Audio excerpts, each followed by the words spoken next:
Buenos días a todos. Bienvenidos los niños. Démosle un aplauso a estos niños.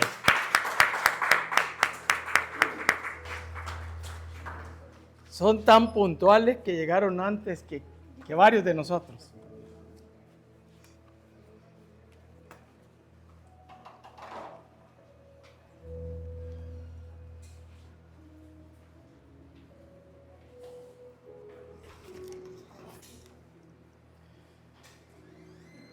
Bien, seguimos extrayendo. Bienvenidos todos los que estamos acá, los que están de manera presencial, virtual también, bienvenidos.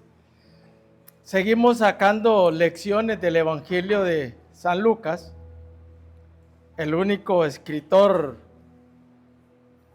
de los 40, 50 que participaron que no era judío. Pero Dios lo utilizó. Sirvió mucho en el ministerio, sirviendo a Pablo, médico por excelencia.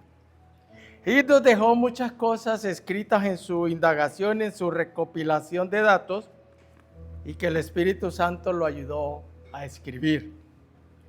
Entonces vamos ahora a hablar sobre cuándo la gracia quebranta la norma, cuando la gracia supera la ley. Cuando la gracia supera las costumbres y las tradiciones de los hombres y los líderes religiosos. Y vamos a ir al Evangelio de San Lucas, capítulo 13, versos 10 al 17. Lucas, capítulo 13, verso 10 al 17. Dice así el Señor en su palabra: enseñaba Jesús en una sinagoga en el día de reposo. Y había allí una mujer que desde hacía 18 años tenía espíritu de enfermedad y andaba encorvada y en ninguna manera se podía enderezar. Cuando Jesús la vio, la llamó y le dijo: mujer, eres libre de tu enfermedad. Y puso las manos sobre ella, y ella se enderezó luego y glorificaba a Dios. Pero el principal, la parte negativa, pero el principal de la sinagoga, enojado de que Jesús hubiese sanado en el día de reposo, dijo a la gente: 6 días hay en que se debe trabajar, en estos pues venid y sed sanados, y no en día de reposo. Entonces el Señor le respondió y dijo: hipócrita, cada uno de vosotros no desata en el día de reposo su buey o su asno del pesebre y lo lleva a beber. Y a esta hija de Abraham, que Satanás había atado 18 años, ¿no se le debía desatar de esta ligadura en el día de reposo? ¿No se le debía desatar? Al decir él estas cosas, se avergonzaban todos sus adversarios, pero todo el pueblo se regocijaba por todas las cosas gloriosas hechas por él. Todos los que escucharon se avergonzaron, pero el pueblo se regocijaba por todas las cosas gloriosas hechas por él. Bendito Dios, Padre Celestial, Padre del Señor Jesús. Te agradecemos esta mañana la oportunidad tan grande que nos has dado de congregarnos, porque sentimos en el corazón puesto por ti el deseo de hacerlo, de estar en comunión contigo y comunión con los santos. Gracias por lo que ya se hizo.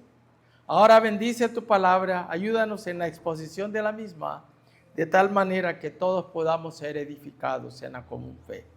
Bendícela muy ricamente en nuestros corazones. Te lo pedimos todo con gratitud, en el nombre glorioso del Señor Jesucristo. Amén y amén. Bueno, este es otro de los tantos milagros realizados durante un sábado o día de reposo. Es una historia digna de un buen título para un sermón. ¿Qué título le podemos poner? ¿Qué título le podemos poner a este pasaje? ¿Liberado en el día de reposo?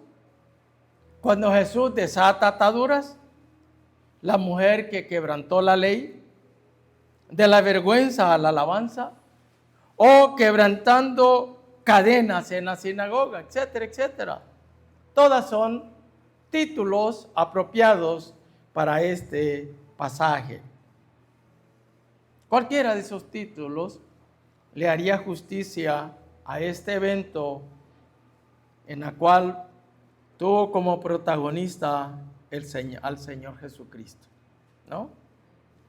Ahora aquí vemos varias cosas en su contexto. Primero, era una sinagoga, una casa de oración, como una iglesia para nosotros hoy en día. Hay una confrontación entre la gracia y las normas de los ancianos, relacionados con el día de descanso, el día de reposo. 2, hay un careo entre la compasión y el legalismo, entre el poder de Satanás de mantener esclavo a alguien y el poder sanador del Señor Jesucristo. Hay también una situación confrontativa entre la llegada de la salvación y la continuidad en la esclavitud. Entonces, eventos que se dan en ese relato. Pero esta historia no solamente es una historia, es un reflejo o un espejo de nuestra propia condición. Oiga bien, de nuestra propia condición. ¿Cuántos de nosotros venimos a la iglesia encorvados, afligidos por una enfermedad, por una vergüenza, por una pena no contada, por un desánimo, por un desaliento, porque no queremos seguir adelante, no nos interesan las cosas del Señor, o por un gran miedo al no poseer las bendiciones prometidas por el Señor? ¿Cuántos todavía andamos así? Encorvados, sin ningún deseo de poder hacer algo diferente. Es entonces en esa situación de la antigüedad como la situación actual que la historia cobra vida. ¿Por qué cobra vida? Porque ese Jesús, ese Señor que un día llegó, no por casualidad, no por coincidencia, porque para Él no existe esto, llegó ese día a este lugar y encontró este contexto.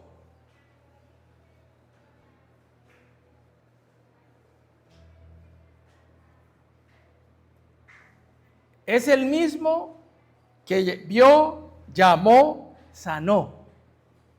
Es el mismo que hoy puede vernos a mí, a usted o a los miembros de la iglesia o de la iglesia X. Nos puede ver derrotados, encorvados, derrota.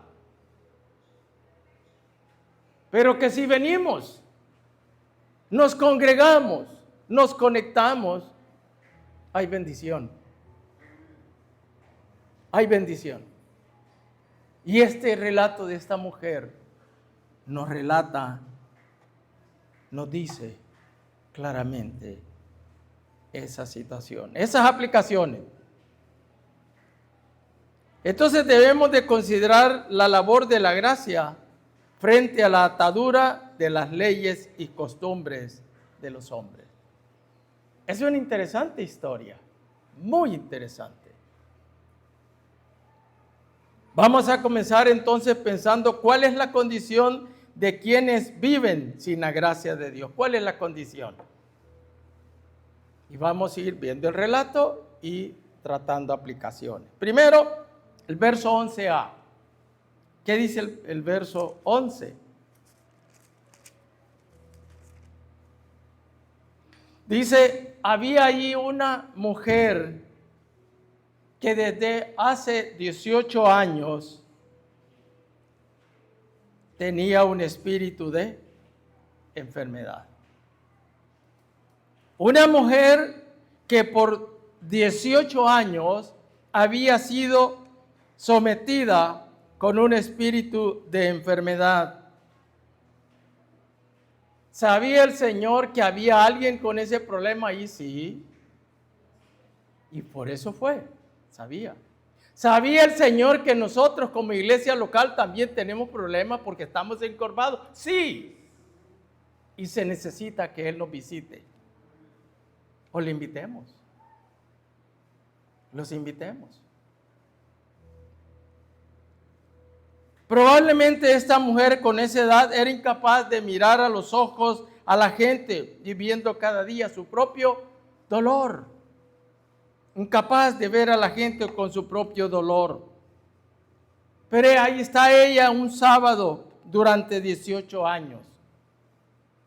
Probablemente participando de la misma rutina. ¿Cuál era la rutina de esta mujer? Primero, escuchar en silencio. Segundo, pasar desapercibida. Y 3, regresar en silencio. Una mujer con un problema que llegó a la casa, a la sinagoga. Un hermano con un problema viene a la iglesia queriendo encontrar una solución. O una persona queriendo encontrar la salvación. Pero va, lo vemos, a veces no lo vemos y así como llega se va. Y todos esos años la había pasado asistiendo a la casa de Dios. Su pena era mayor porque en lugar donde debería recibir una palabra, un consuelo, una esperanza, recibía indiferencia porque estaba encorvada, despreciada para muchos. Era motivo de lástima, de lástima. Ahora, cuando escribimos esto nos pensamos y nos preguntamos, ¿qué podemos ver con este cuadro? ¿Qué sentimiento nos despierta una persona así? Si la viéramos entre nosotros, alguien así físicamente, ¿qué impactaría en mi vida? ¿Nos identificamos con esa persona? Aquí es una mujer, puede ser un varón, un joven, un niño, un adolescente. A lo mejor, quizá seríamos igual que estos líderes, indiferentes. Indiferentes al problema de otros.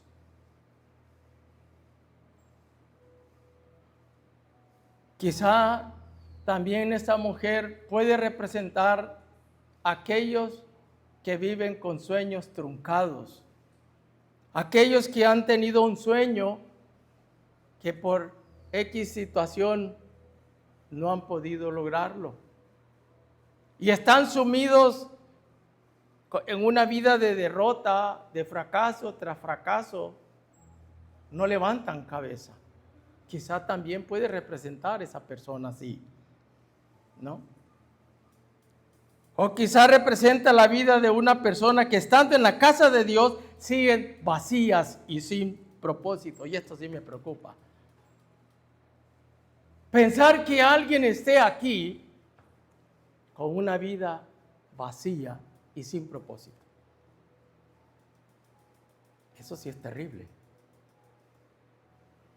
Vivir la vida por vivir para nosotros, ya ahora hijos de Dios, no tiene ningún mérito, ningún valor. Si estamos en Cristo, mi vida, su vida, nuestras vidas, tienen que tener un propósito y tenemos que vivir por ese propósito. No dejemos que el enemigo, como en el caso de esta mujer, le robó el propósito que tenía delante del Señor. Un cuadro sombrío, entonces, de una vida sin propósito. Entonces, 18 años teniendo un espíritu de enfermedad. Pero no solo eso. Mire la segunda parte de ese mismo verso, 11. Y andaba encorvada y en ninguna manera se podía enderezar. Imagínense.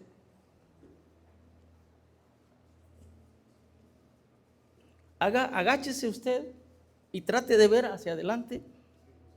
Imposible. Esa era la vida de esta mujer. En ninguna manera, dice la Escritura. ¿Se imagina usted? Porque muchos la vieron. No es posible que en 18 años nadie la haya visto. ¿Se imagina usted ver a alguien entrando en esa puerta? O imaginémonos encorvado, totalmente encorvado, caminando con dificultad, queriendo enderezar su cuerpo, pero no puede hacerlo. Investigando dice que eso es una cifosis y ahora se llama cifoescoliosis, que es, según un cirujano ortopédico, dice que él piensa que la enfermedad primaria de esta mujer, en este caso particular, hubiera sido una tuberculosis de la columna vertebral llamada mal de Pot.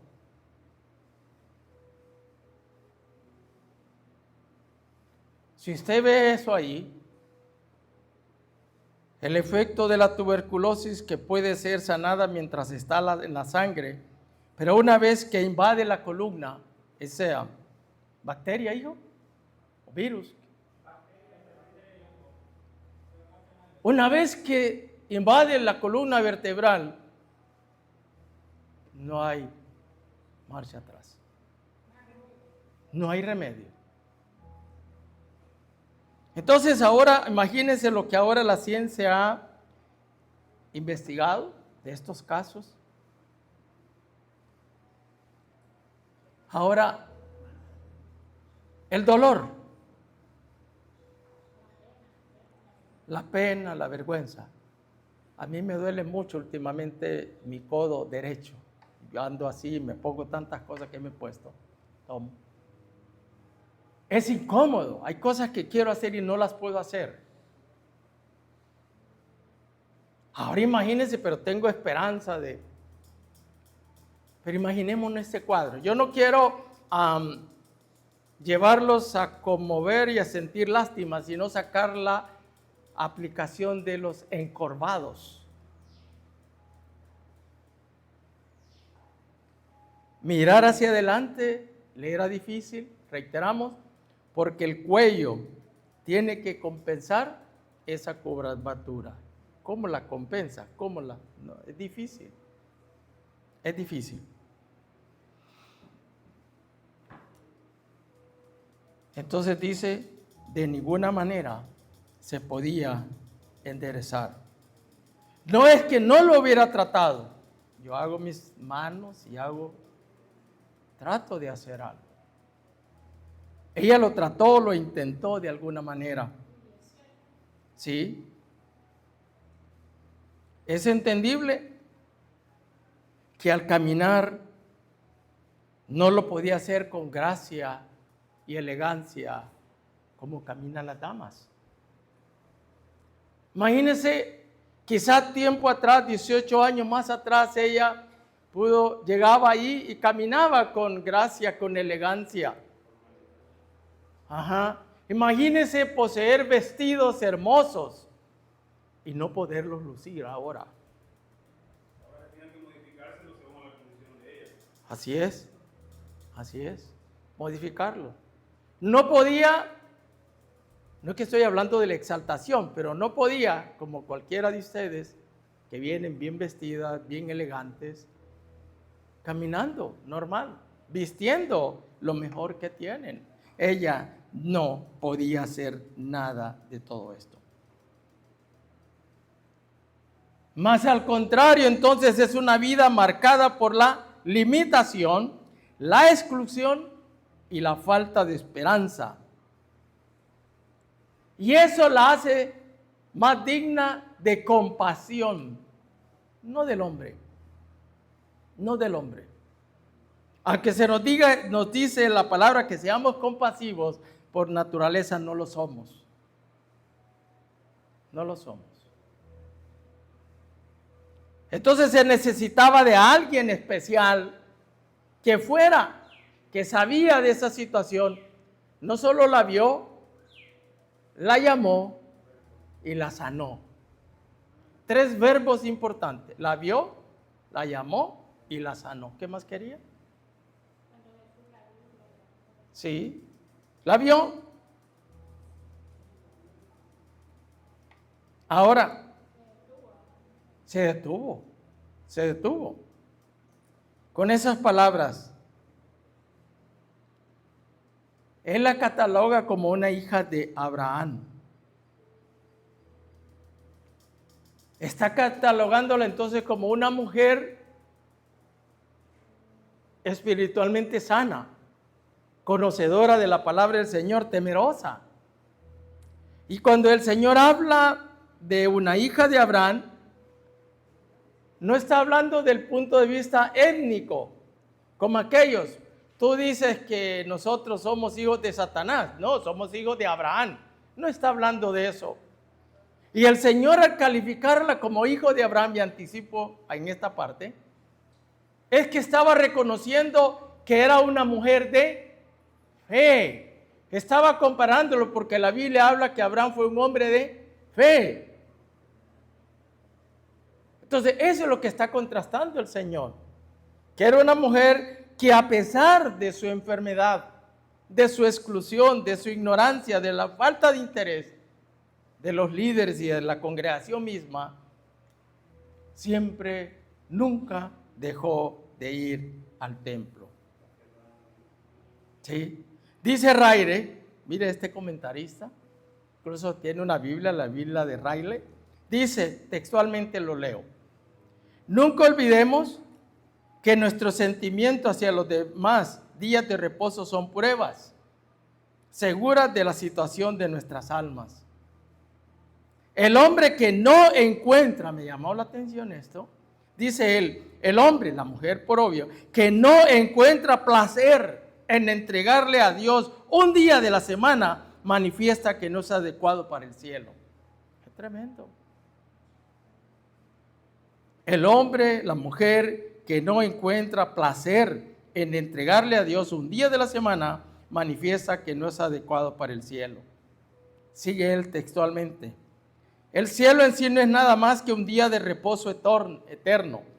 Si no podemos disfrutar de unas cuantas horas en el culto a Dios una vez a la semana en este mundo, está claro que no podremos disfrutar de una eternidad a su servicio en el mundo venidero. Si no podemos gozar, si no sentimos deseo, interés de estar en la casa del Señor. Bien, la compasión del poseedor de la gracia, verso 12, la parte A. Dice así: cuando Jesús la vio, la llamó, la vio, la llamó. ¿De qué me habla esto a mí? De la presencia del Señor en aquella sinagoga. Nos habla de la diligencia del Señor Jesucristo de ir a la casa del Señor en el día del Señor. ¿Cuánto amor tuvo el Señor por la casa de Dios? Salmo 122:1, hijo. Perdón. Salmo 122:1. Luego volvemos a Lucas.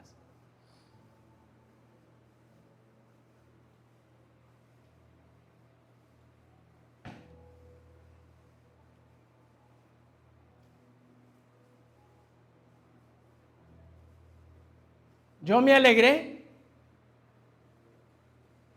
contentamiento, gozo, alegría. Yo me alegré con los que me decían, a la casa de Jehová iremos. Yo me alegré. ¿Está eso en nosotros? O solo es de labios, pero el corazón no está dispuesto a querer estar en la casa del Señor. Y el 84:10 de ese mismo salmo.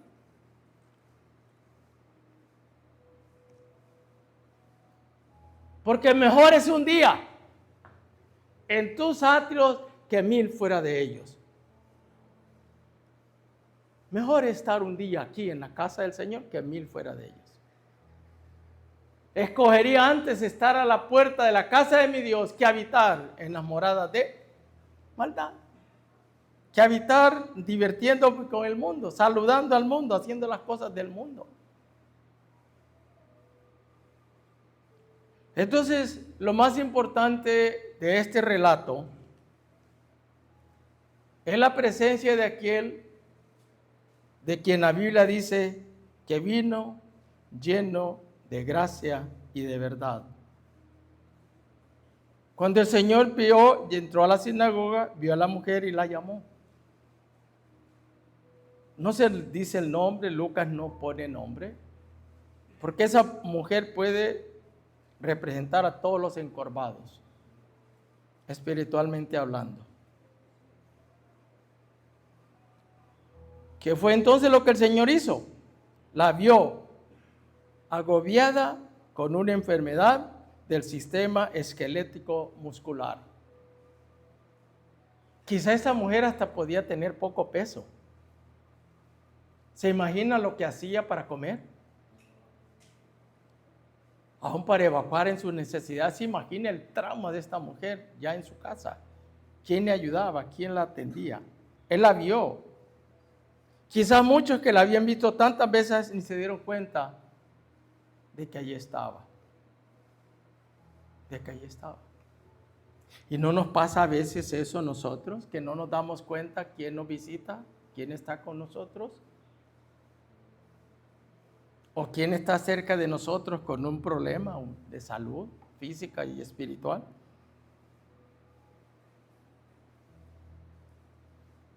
Quizá había más mujeres o hombres con algún tipo de enfermedad, quizá lo había. Pero el Señor se centró en este caso muy particular. La vio, la llamó y la sanó. No puede verla más el Señor encorvada. Y por eso la frase, mujer, eres libre de tu enfermedad.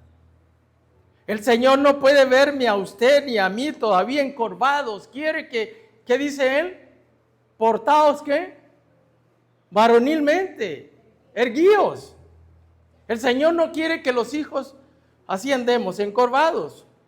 Quiere que andemos con la mente en alto, sabiendo quiénes somos y a quién representamos, hacia dónde vamos, en quién hemos creído.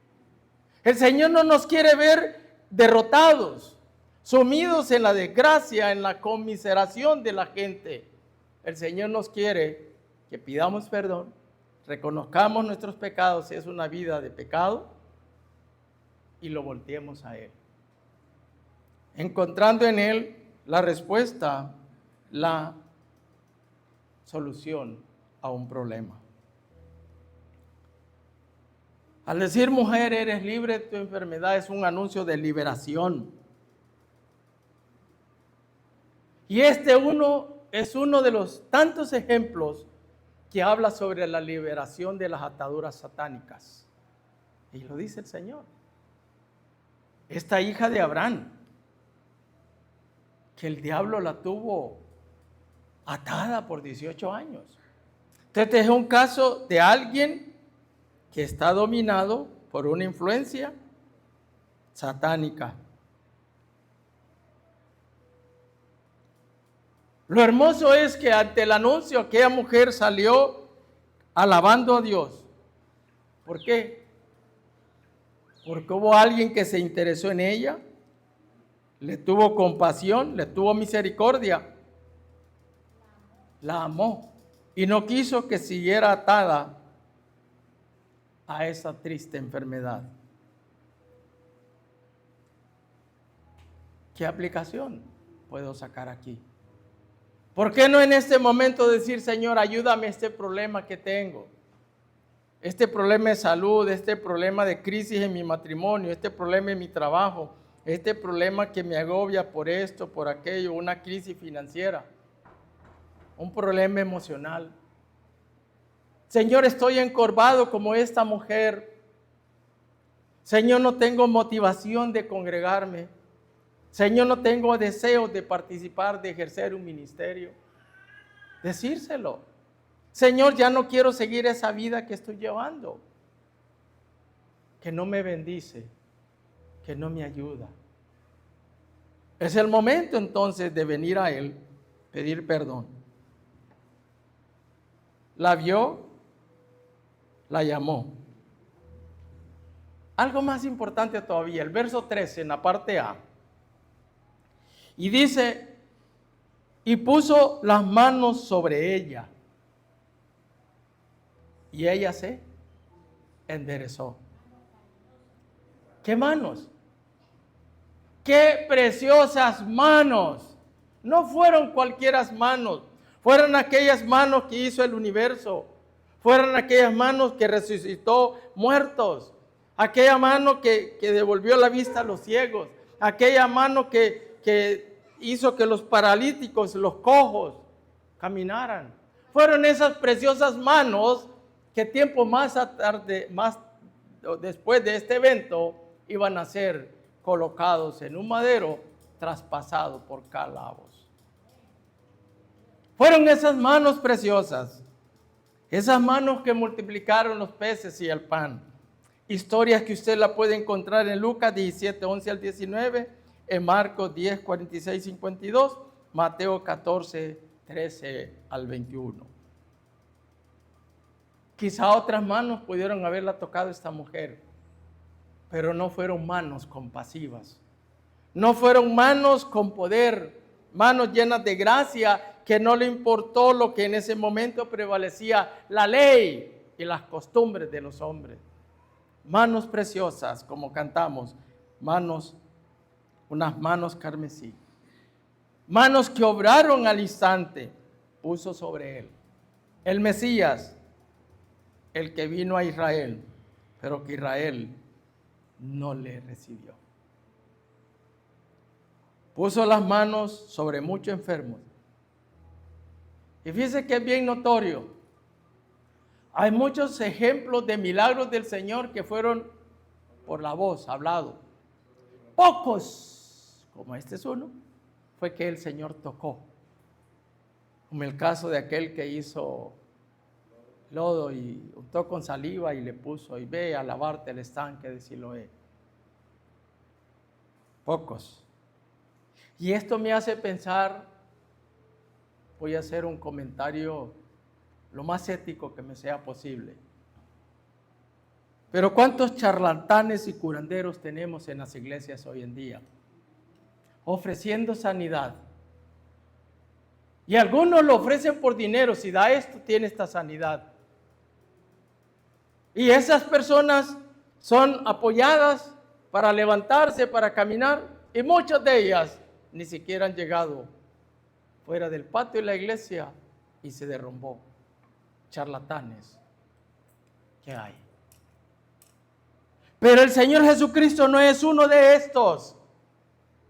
Es alguien que tenía poder, que tenía compasión y la mostró.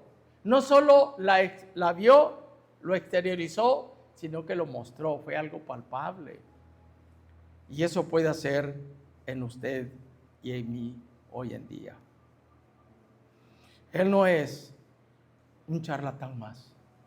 Es el Dios de Israel, Jehová de los ejércitos, Jehová Nisi.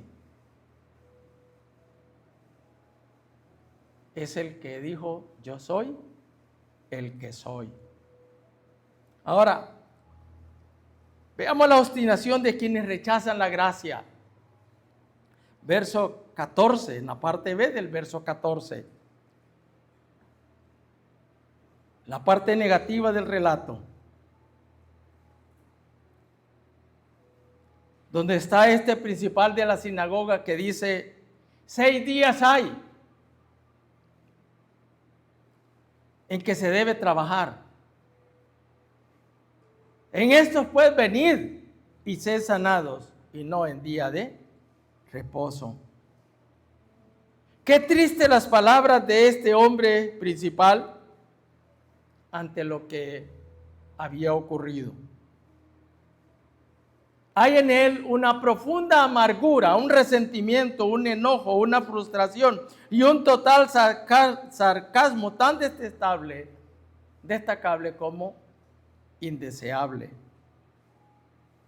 ¿Cómo alguien viendo un milagro no puede tener una compasión humana de ver la triste condición de alguien que por largos años, imagina 18 años, no son 18 horas, no son 18 minutos o segundos, son 18 largos años de esa terrible condición? No pudo este hombre ver el milagro tan evidente de ver que alguien, no importa el día, podía o ha sido sanado. Estaba lleno de su corazón corrupto, corrompido. No pudo entender, recriminando al Señor, ¿no? Quizá la Biblia no lo dice, a saber si él la saludó alguna vez en esos 18 años. Y si la saludó, ¿cómo la saludó? ¿Con alegría? ¿Contentamiento? A veces en nuestras congregaciones el Señor permite que entren borrachos, ebrios, drogadictos. ¿Y qué pasaría de nosotros? Usted no puede entrar. ¿Por qué? Porque está borracho.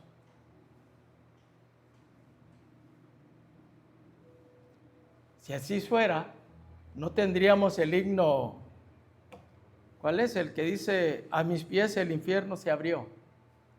Ese es el testimonio de un borracho que llegó en esa condición a la iglesia. El himno es el testimonio de él, de Mejía. Su apellido es San Mejía, ¿no? Entonces, este hombre no fue feliz.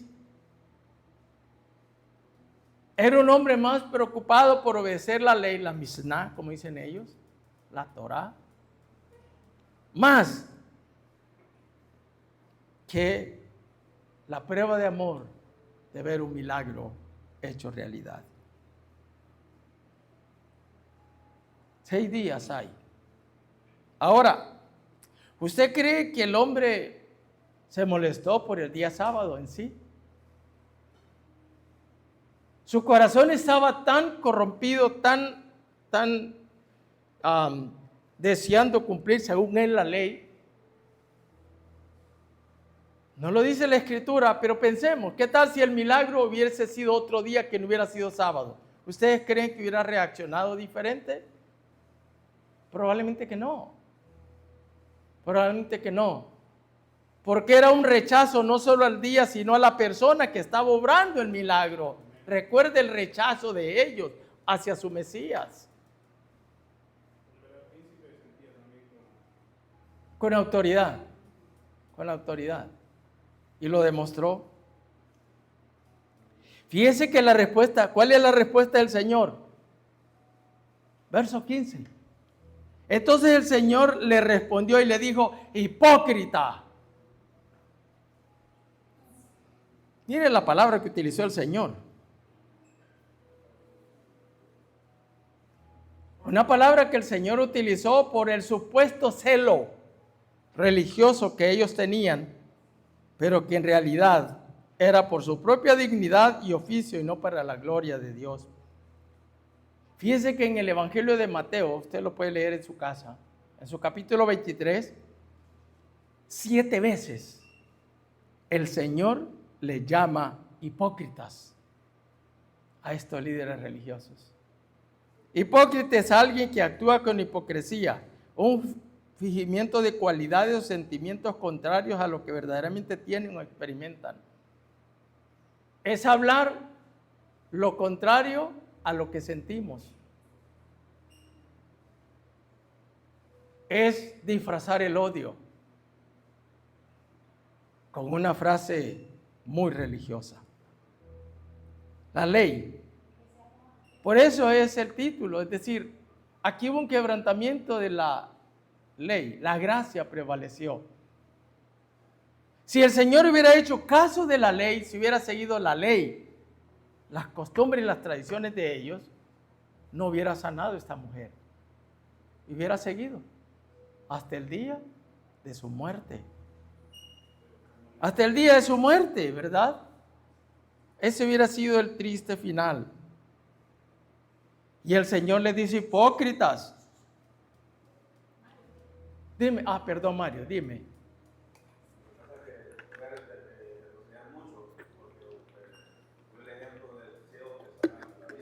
Ajá.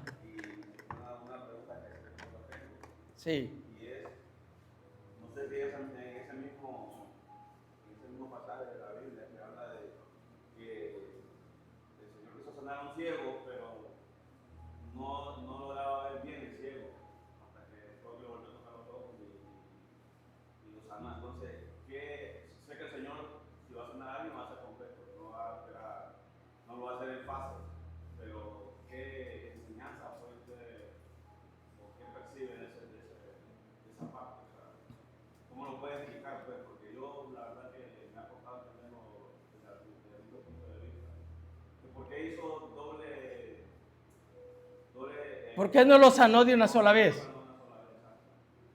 Bueno, no tengo una respuesta categórica, pero pienso, cuando el Señor le dijo, le sanó al ciego y le dijo, ¿qué ves? Y él dijo, veo borroso.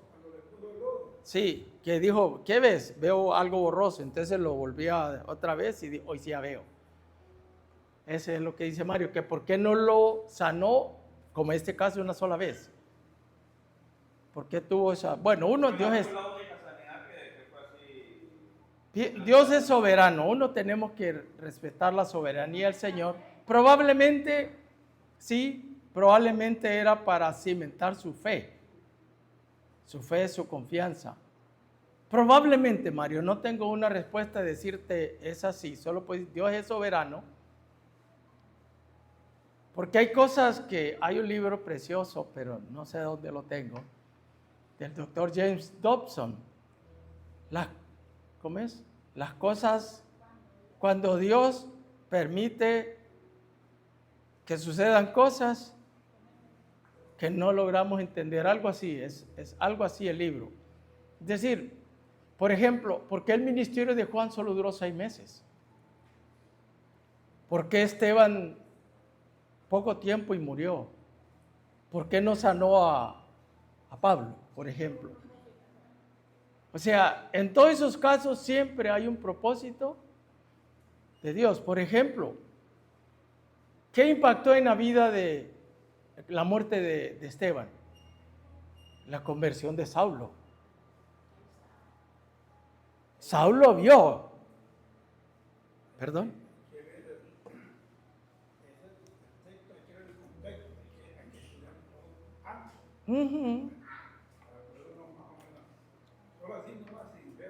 Sí.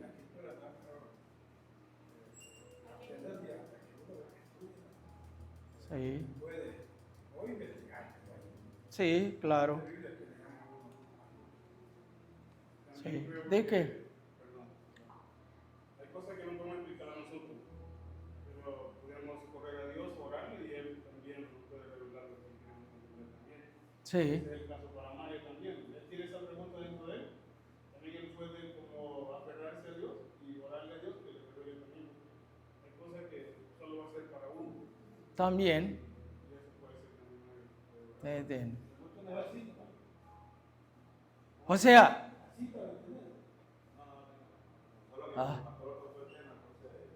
no, pues sí, lo que él te decía, mi hermano, es cierto, es decir, ver su contexto y todo eso, pero cuando uno relaciona, por ejemplo, lo que él decía, por ejemplo, la muerte de Esteban impactó en Pablo.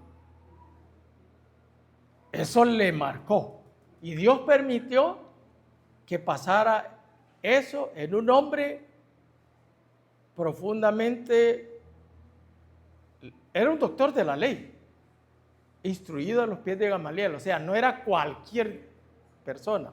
Y esas personas necesitan algo fuerte para poder entender una verdad. Estaba Sinceramente equivocado, sí. Entonces, por así, pero déjanos leer, estudiar, a ver qué más. Y si hay comentarios, mi hermano, yo te podemos comentar, o lo que decía Ismael también.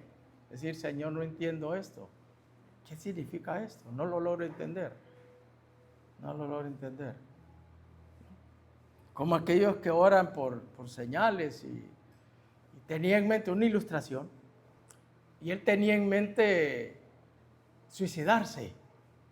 Entonces algunos buscan la Biblia así, que es peligroso. Y encontró un pasaje que dice, lo que vas a hacer está bien hecho. Entonces él dijo, está bien, entonces me voy a suicidar porque la Biblia dice que está bien hecho. O lo que tienes que hacer, hazlo pronto. ¿Ves? Entonces también Satanás conoce la Escritura y te puede presentar pasajes que te pueden perturbar. Pero un Dios grande nos revela su verdad. Su verdad nos la va a revelar, el cierto, ¿no? Entonces ahí surge el problema de Marcos 2:27, Alistair, donde hay cuestionamientos hoy en día, ¿no? He visto algunos videos, no me detengo a verlos, sino veo algunos títulos donde es correcto guardar el sábado.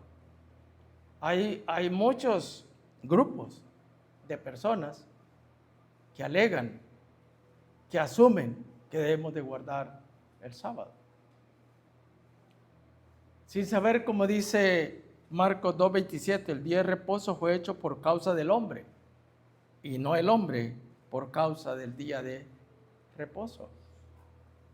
Además, el día de reposo, el Señor se lo dio a Israel, ¿no? Es para Israel, ¿ves? Así es. El contexto es Israel, ¿no?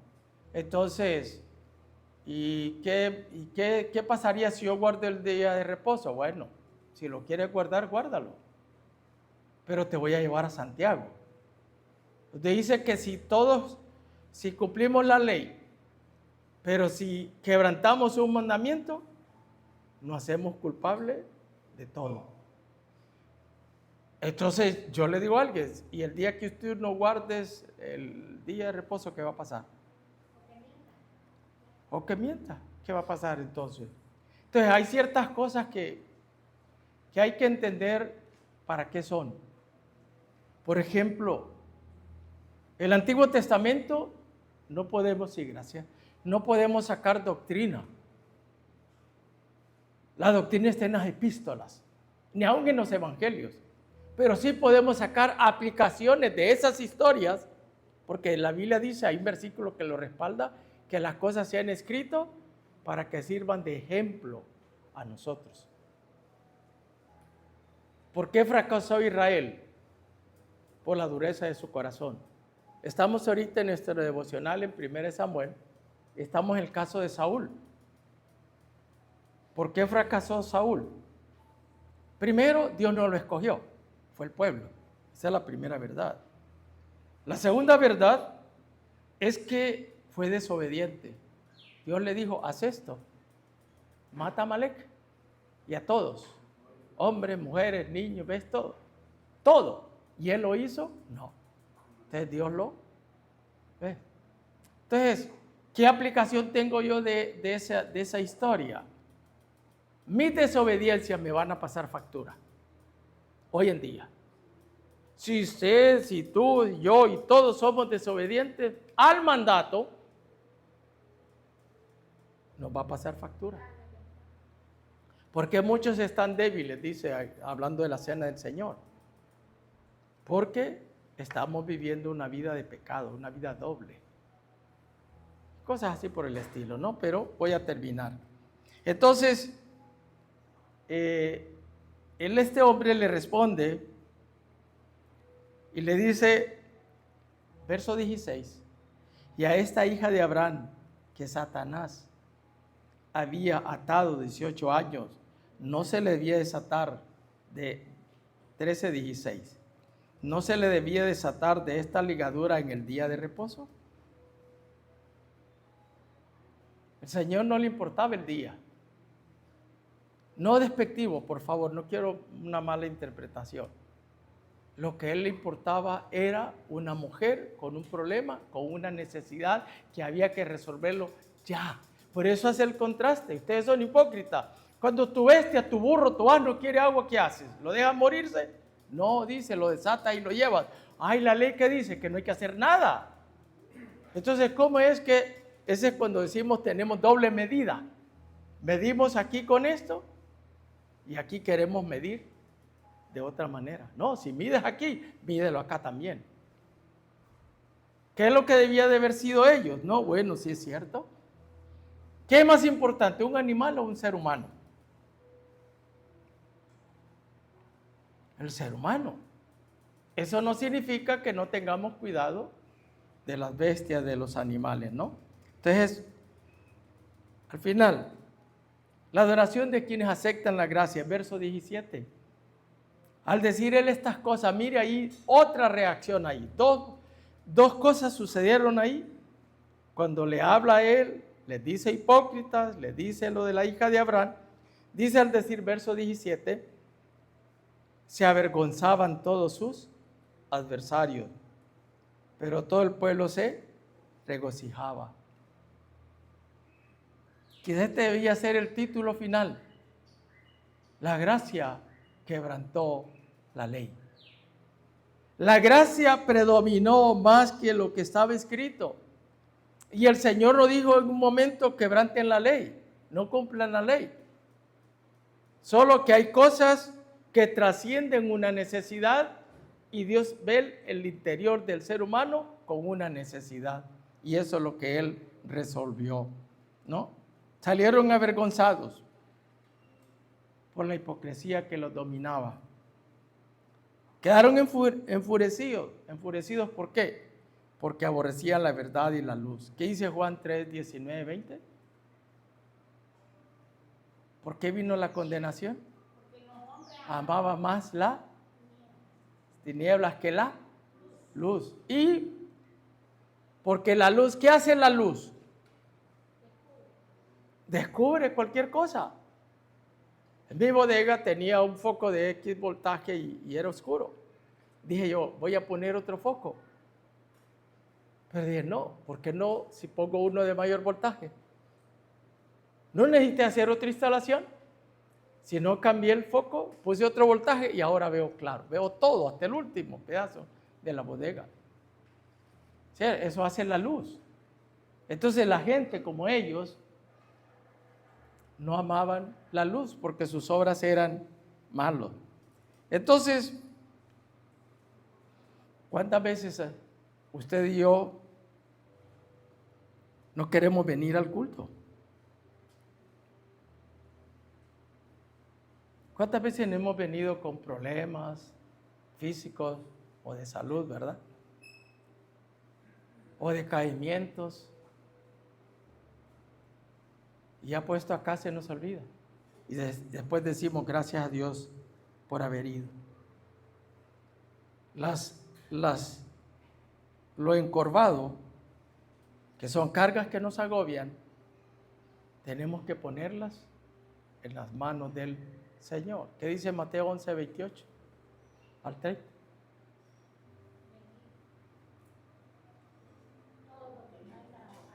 Y cargados que yo os haré descansar, venid. Entonces esa mujer, ¿por qué fue ahí? Ahora, ¿sabía esta mujer, en conclusiones finales, sabía esta mujer que ese día llegaría el Señor? Venid a mí todos los que estáis trabajados y cargados y yo os haré descansar. Ven a mí. Entonces cuando estamos agobiados por un problema, por una dificultad, ¿por qué en vez de ir como alguien que tenía serios problemas, real, y fue el psicólogo? Y el psicólogo le dijo, pero ¿cómo tú siendo cristiano vienes a mí? ¿Dónde está tu fe? Le reprendió más bien. Le reprendió más bien. Ahora, no por eso es que el Señor esté en contra de la medicina, si por algo Él permitió y les ha dado sabiduría. Y si ellos nos pueden ayudar, bienvenido sea. Pero quede la confianza en el Señor. ¿Sí? Sí, Lucas era médico y él atendió como médico a Pablo, ¿cierto? Entonces dice, concluyo con esta historia. Se dice que un joven acudía cada domingo a una iglesia. pero siempre se sentaba en la parte de atrás. Nunca tenía participación, nunca hablaba, nunca decía, se sentaba. Tenía una apariencia de suciedad, de una vida como no ordenada, una vida marcada por muchos errores. Por lo que varios miembros de la iglesia al verlo, lo miraban de reojo, pasaban de lado y nunca lo saludaban. En una ocasión, llegó el pastor de esa iglesia, estaba en el púlpito y lo logró ver. Dejó el púlpito, se fue a él, lo abordó y le dijo, vente adelante. Se acercó a él, le echó la mano y lo invitó a sentarse en la primera fila. La mayoría quedaron asustados, sorprendidos. ¿Cómo es?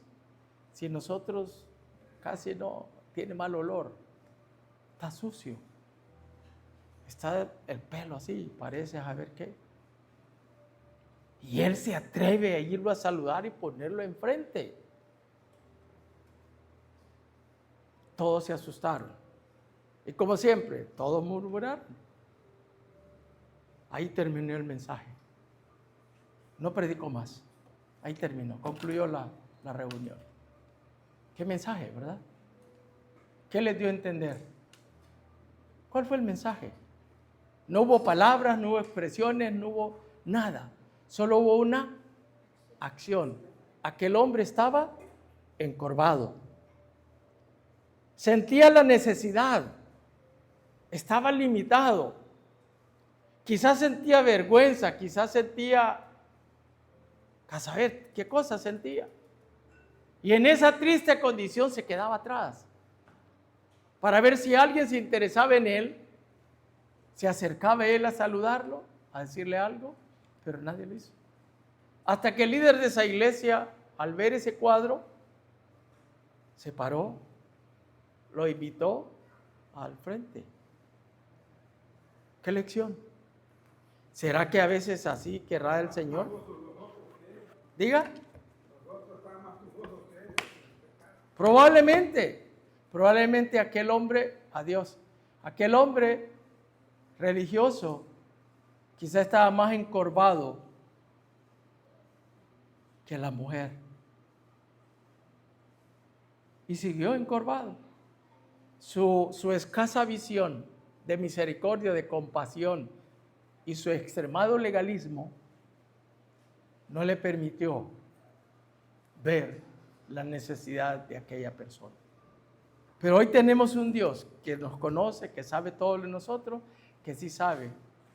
Y si estamos en esa condición, que el Señor nos ayude. Vengamos al Señor y el Señor tendrá cuidado de nosotros.